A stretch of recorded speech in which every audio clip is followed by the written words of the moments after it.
হচ্ছে lumber spondylitis. এই lumber স্পন্ডিলাইটিসও কিন্তু একটা মারাত্মক সমস্যা এবং মানুষকে প্রায় পঙ্গু করে ফেলে। একদম, ওখানেও আছে লাম্বার স্পন্ডিলাইটিস, একটা অ্যানাদার ক্রিটিক্যাল প্রবলেম, কিন্তু এটা রিস্কি নয়। যেমন সার্ভাইকালটা রিস্কি আছে, সেরকম এটা রিস্কি নয়। কেন রিস্কি নয়? এটা লাইফ থ্রেটনিংটা কম। লাইফ থ্রেটনিংটা কম, ওটাতে লাইফ থ্রেটনিং আছে, এটাতে নেই। ওটাতে হার্ট অ্যাটাকও হতে পারে সার্ভাইকালের থেকে, কিন্তু এটাতে নেই। আজকে লাম্বারের প্রবলেমস হচ্ছে কি, যে আমি হাঁটাচলা করছি, আমার কোমরটা লক হয়ে গেল, আমি হাঁটতে পারছি না, 4 পা হাঁটার পরে আর হাঁটতে পারছি না, আমি বসলে পরে উঠতে পারছি না, দাঁড়িয়ে আছি, বসতে গেলেও কষ্ট হচ্ছে।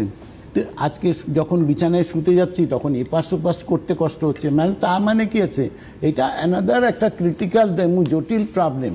বহু মানুষ আপনার ওয়াকার নিয়ে হাঁটছেন, বহু মানুষ বেল্ট পরেছেন, তাতেও প্রপারলি হাঁটতে পারছেন না। তো বহু কিছু করছেন, কিন্তু রাঙ্গুলিয়া আইএমজিকে যারা আসছেন তাদের বেল্টও পরতে হয়নি, ওয়াকার নিয়েও হাঁটতে পারছে না, নর্মাল হাঁটাচলাও করতে পারছেন। এবং যে হাঁটু কোমরটা লক হয়ে যাচ্ছে সেগুলো আর লক হচ্ছে না, কোমর নিচু হয়ে যে কাজ করতে পারছিলাম না সেটাও করতে পারছি। মানুষের মুভমেন্টটা নর্মাল হয়েছে, এর মধ্যে আমার মনে হয় না কোনো